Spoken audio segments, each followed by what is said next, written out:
Perkenalkan, kami dari kelompok 10 yang beranggotakan saya sendiri, Muhammad Satria Ayuba, Ahmad Rizky Ranaldi. Saya Ahmad Badrudin. Dalam video kali ini kami akan menjelaskan tentang cyberkultur. Cyberkultur secara harfiah dapat diterjemahkan sebagai budaya cyber. Dengan kata lain, cyberkultur adalah segala budaya yang telah atau sedang muncul dari penggunaan jaringan komputer untuk komunikasi, hiburan, dan bisnis. Cyberkultur juga mencakup tentang studi berbagai fenomena sosial yang berkaitan dengan internet dan bentuk-bentuk baru komunikasi jaringan lainnya seperti komunitas online, game multiplayer online, jejaring sosial, texting, dan segala hal berkaitan dengan identitas, privasi, dan pembentukan jaringan. Manifestasi cyberkultur meliputi berbagai interaksi manusia yang dimediasi oleh jaringan komputer. Hal-hal tersebut mencakup aktivitas kegiatan, permainan, tempat, dan metafora.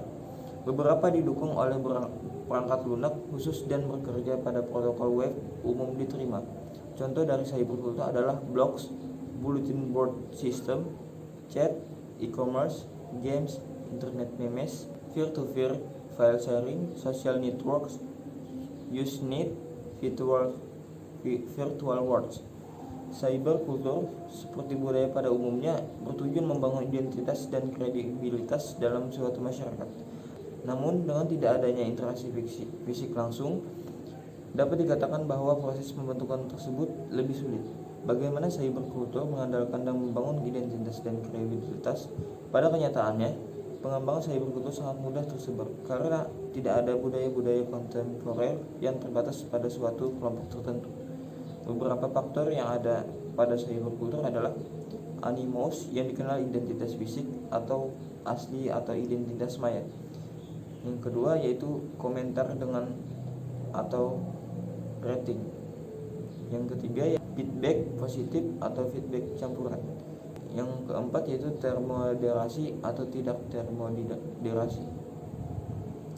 Cyberkultur memungkinkan kategori identitas di dalam ruang praktik teknologi virtual, berdampak pada pudarnya berbasis struktur kelas sosial sebagai penanda seberapa banyak kapital budaya yang dimiliki seseorang, sekaligus mengaburkan norma standar tentang kesahihan suatu ekspresi budaya.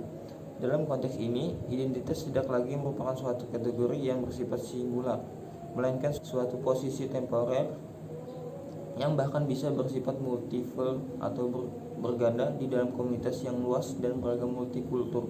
Budaya teknologi memulai kemunculan komunitas maya, memungkinkan artikulasi identitas bukan lagi menjadi ruang di mana subjektivitas tertunduk oleh kolektivitas. Perkembangan budaya dan teknologi dalam kehidupan masyarakat dalam satu dasawarsa terakhir. Budaya visual, khususnya fantasi, memvisualisasikan diri merupakan unsur yang dominan dan realistis.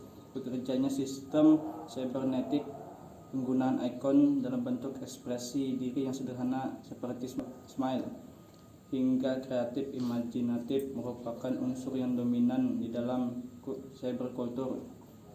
Aplikasi surat elektronik, email, yang fasilitasnya disediakan secara gratis oleh provider besar semacam Yahoo, MSN, Gmail, dan lain-lain, merupakan pintu masuk yang paling sederhana bagi setiap orang yang mengeksplorasi praktek visualisasi diri, khususnya ketika forum internet melalui fasilitas chat room berkembang. Avatar sebagai bentuk imajinasi visualisasi diri semula merupakan praktek estesis yang sirkulasinya terbatas hanya pada mereka yang memiliki skill dan akses yang luas pada praktek teknologi komputasi berbasis internet. Meskipun kini di kalangan kaum muda khususnya aplikasi avatar merupakan suatu tren yang cukup populer dan aplikasinya yang mudah dan instan tanpa skill khusus dikampanyekan secara luas melalui advertising oleh provider mobile teknologi, perusahaan teknologi seluler, sehingga bukan hanya bisa diunduh atau didownload melalui komputer, bahkan oleh piranti cybernetik yang lain seperti PDA dan atau handphone yang sistemnya kompatibel. Cyberkultur adalah sebuah kebudayaan baru yang menawarkan kesadaran pasca ruang di mana seluruh aktivitas kebudayaannya dilakukan dalam dunia maya yang tanpa batas.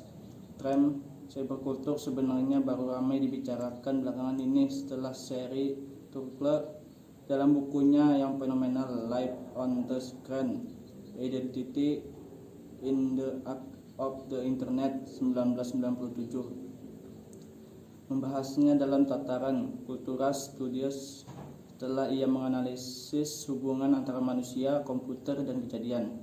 Namun jauh sebelum ini, cyberspace yang membidani lahirnya cyberkultur sebenarnya sudah dikenal cukup lama sejak tahun 1980-an. Cyberspace lah ya sebenarnya yang menjadi aktor utama dalam kemunculan kesadaran pasca ruang ini. Cyberspace adalah sebuah dunia tanpa ruang, dunia maya yang menghubungkan pikiran dan kehendak jutaan manusia melalui jaringan komputer yang digerakkan oleh partikel fundamental bernama bit. Bit merupakan unsur atomik terkecil dalam DNA informasi, disimbolkan dalam oposisi biner 1 dan 0, berarti hidup mati, hitam putih, atas bawah, real unreal, dan lainnya. Kemunculan cyberkultur, kapankah sebenarnya cyberkultur mulai menjadi kebudayaan alternatif di tengah masyarakat modern? Dan tak ada yang tahu pasti jawabannya. Sebagai sebuah kebudayaan baru, cyberkultur muncul terbentuk dari asimilasi dan hibridasi kebudayaan lama dan kebudayaan internet kultur. Ketika masyarakat masuki tahun-tahun gandrung internet di akhir abad ke-20, cyberkultur telah muncul sebagai budaya tandingan kontrakultura bagi kebudayaan lama. Cyberkultur memang merupakan term yang fleksibel meskipun sulit didefinisikan. Namun ada beberapa catatan penting yang bisa mengantarkan kita menuju pemahaman yang sahih mengenai cyberkultur. Pertama, cyberkultur adalah budaya yang dianut oleh komunitas online untuk sekelompok orang yang biasanya dan sering terhubung dengan internet. Kedua, cyberkultur bisa jadi merupakan sebuah gerakan kebudayaan atau semacam yang bisa dipelajari dan diteliti. Ketiga, cyberkultur bisa memiliki core yang jauh lebih menarik, yaitu di dunia virtualitas bisa membentuk setara sosial tertentu dalam dunia cyber. Kesimpulan, kebudayaan adalah seluruh cara kehidupan dari masyarakat dan tidak mengenai sebagian tata cara hidup saja yang dianggap lebih tinggi dan lebih diinginkan. Dari kami itu saja yang kami sampaikan. Assalamualaikum warahmatullahi wabarakatuh.